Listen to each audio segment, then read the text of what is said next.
Assalamu alaikum rahmatullahi wa barakatuh. In this video, I'm going to be talking about Charles the Bronx Oliveira versus Rafael Fiziev. Now, I feel like what I'm going to be saying is going to kind of sound like the same of what other people are saying, but it's the truth.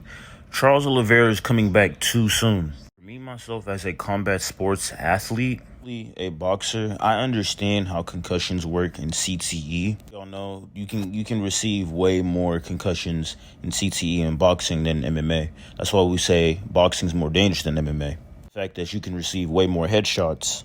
For Charles Oliveira, he got knocked out like flatline cold, then almost less than 3 months ago. Already trying to return, you know what I'm saying, really soon. And I'm not saying that he doesn't have the skill to be able to win this fight. Rafael Fiziev isn't one of them type of people who just has automatic knockout power in his hands.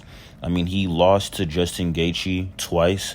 So I feel like Charles Oliveira could definitely win this fight. On paper, he definitely has the ability and has everything that he needs. I feel like he needs to take like at least minimum a year off. Like, coming back this quick, there's a possibility Rafael Fiziev could knock Charles Oliveira out. A very high possibility. The thing, too, people don't realize, when you get knocked out, it does kind of change your mentality a little bit. Like, for someone like Charles, it's not going to really change anything in himself.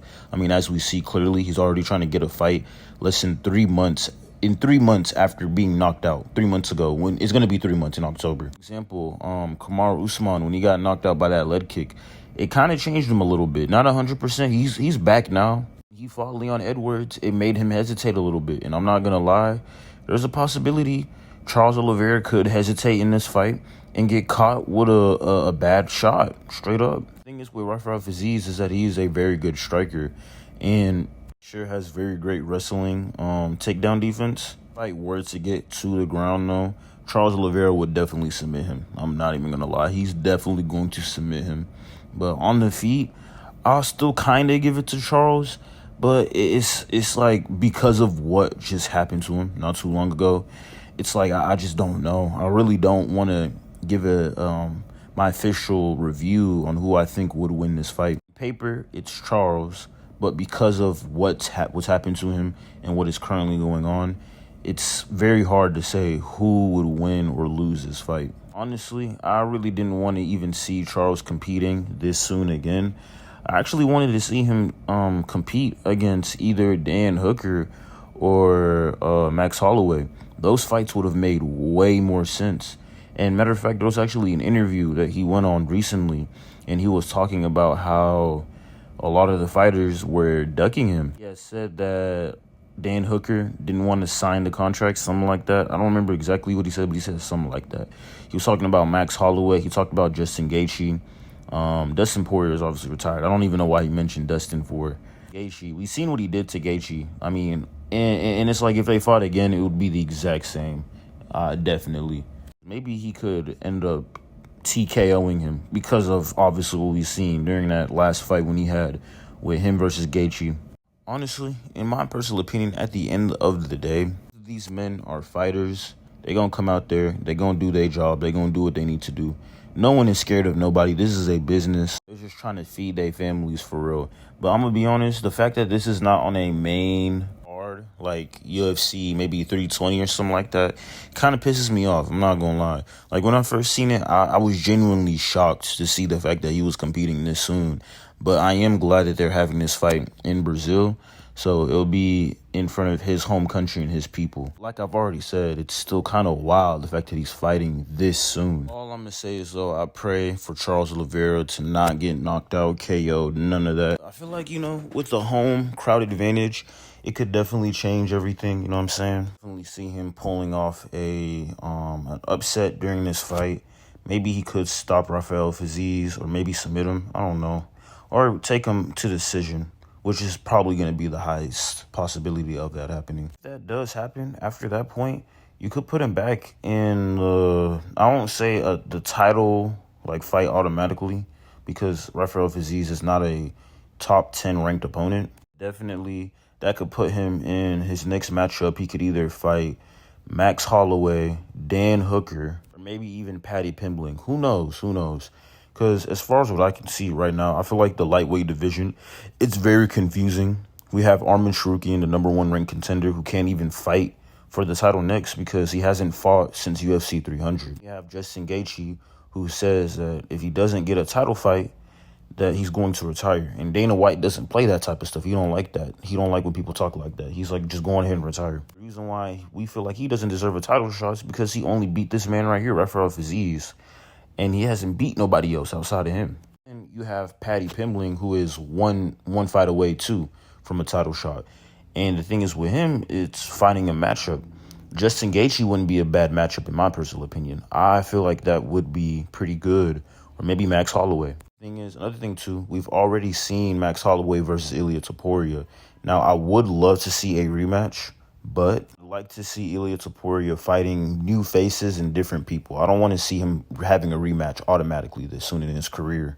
Maybe they should fight next year. That's the earliest I can see them fighting is next year, depending on what happens with obviously Islam Makhachev versus JDM, and even this weekend too.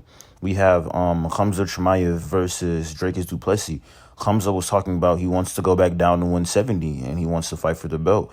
So there's right now a lot of fight opportunities and just ways that we can go with the weight classes: lightweight, welterweight, and middleweight. I really don't know what's gonna happen. We're just gonna have to wait and see after this Dricus du Plessis and Khamzat Chimaev fight. And even then, I don't even know if Khamzat really could make 170 again. I mean, the last time he tried to, he literally missed the weight. He couldn't even make it. And I remember that fight too. That was like about 2 years ago. He tried to fight Nate Diaz at 170 and ended up having to fight Kevin Holland. That was a great fight. Very, very great fight. Back to this right here, our original topic. Weight division is very, very confused right now. I'm not going to lie. It's very confusing on who should get a title shot and what's going on, because some people aren't fighting. Some people want to fight for the title. And we just need to see matchups being booked for the lightweight division. Even though this is not the fight that we all want, I'd say it's better though. It's good because it keeps the fighters busy and active. And who knows, after this fight, maybe Charles Oliveira is going to take the rest of this year off because it's going to be I believe his second fight of this year.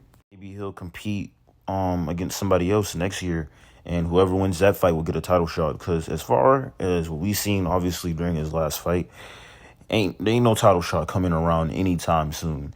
At least minimum, he's 2 to 3 fights away. 2 to 3 fights away from getting a title shot. And then, who knows? Ilia Topuria may be done by that time period, as far as what I can see. I don't think this man's going to be willing to sacrifice his O to anyone at all. Like, I just don't see it. I don't know. I just feel like if he doesn't go up to fight Islam Makhachev soon, Islam's just going to fight probably one more time at welterweight, and then he's going to retire. I'm not even going to lie. He only has 1 or 2 more fights. That's what Khabib said himself. Obviously, Islam can't speak about his contract when he's on contract. Have a legal thing to where they say, hey, you can't really speak about how many fights you got or if you're retiring or not. But Khabib confirmed it for us.